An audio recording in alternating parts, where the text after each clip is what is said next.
What's up, guys? Austin Gravit, owner of GravFit. I just want to talk to you guys about something today I always get asked.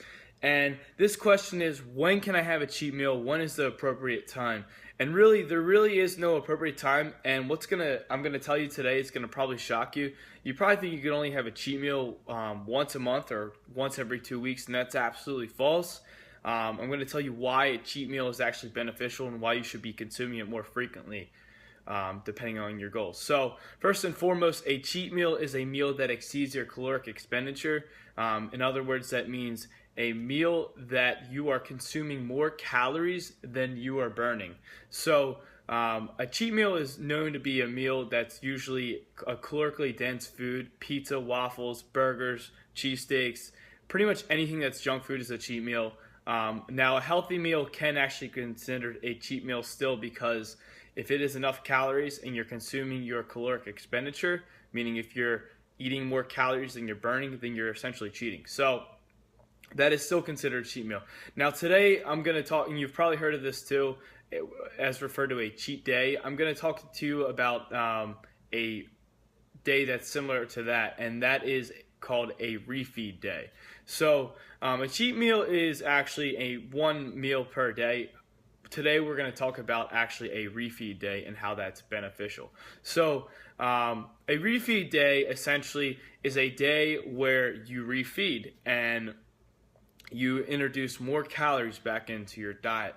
The reason people do this is for when you're dieting down, and because essentially you're eating less calories than you're burning, your body goes into a mode where it tries to preserve everything it has. So it's almost like it's goes into a starvation mode, and it's almost like you go into starvation mode and you're preserving everything you have, so you don't lose any weight. So that's why a lot of times their progress becomes stagnant after a couple weeks or months, and they can't seem to lose weight after that initial 10 pounds. And what that usually is their body is in that stage where it can't lose weight. So a way to counter that is you cheat, essentially. And when you cheat, what you're doing is you're boosting your metabolism. You're rejuvenating your metabolism, introducing those calories back into your diet. And what that does is when you're in that stage, the hormone that's suppressed is called leptin. And leptin is responsible it's the number one hormone for fat burning. So when you actually cheat, have a meal that is unhealthy for you and exceed those your caloric expenditure, you're actually reamping that hormone leptin. So you're introducing a ton more leptin back into your body. That hormone's being released, and when you do that, it boosts your metabolism for a couple of days, and it actually causes you to lose weight again. So that's just one way around it. So today I'm going to talk to you about some examples, and who should, or depending on your body weight and your goals and your current body fat, how many cheat meals you should have. And I'm going to do an example real quick. So how often should you do this? If you're 20% body fat or more, you should only do it once a month. If you're 15% or in between 15 to 20% every 2 weeks, 8% to 15% body fat once a week.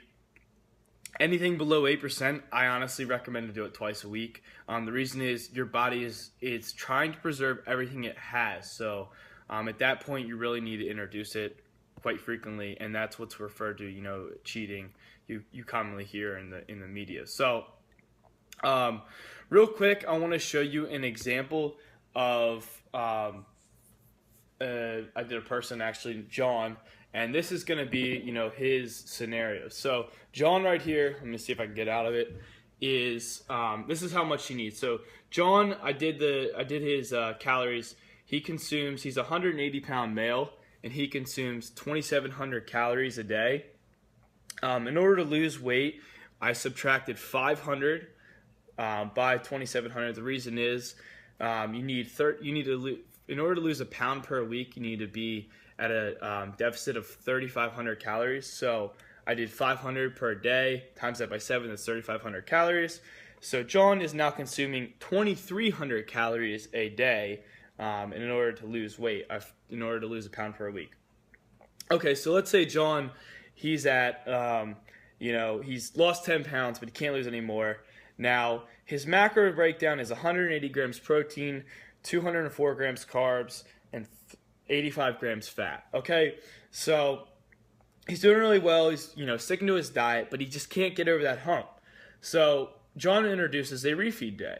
So now John consumes, and I will say, take note of this. A refeed day you must have at least 3,000 calories. I recommend. That's usually like the gold standard.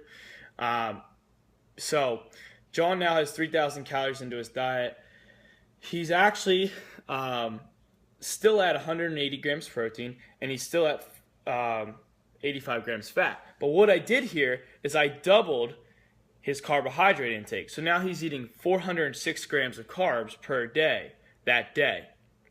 So now, because he eats the 406 carbs, he's now exceeded what normally he would have to eat just to maintain his weight. He's exceeded that by 417 calories. So think of it as this. You're actually taking a step backwards, but you're taking 2 steps forward when you do a cheat meal or when you do a refeed day. So one thing I do recommend on a refeed day, make sure to really focus on the carbohydrate intake versus the fats or proteins, because the carbohydrate intake is what's going to really affect that hormone leptin. And make sure to limit your carbohydrates from fructose. And some example foods you can eat on your refeed day are pizza. You can do ice cream. You can do popcorn. You can do waffles is a big one. Pancakes.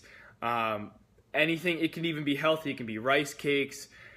Anything in regards to carbohydrates. Now, not to say that you can't do, a burger or fries, or, fries are actually carbohydrates, but anything that's greasy you can still do. I recommend that it's primarily your intake is through carbohydrates and you keep the protein constant. So that's it, guys. That's going to wrap it up for today. I'm hoping you can apply that concept and it'll help you get over a hump if you're stagnant with your progress.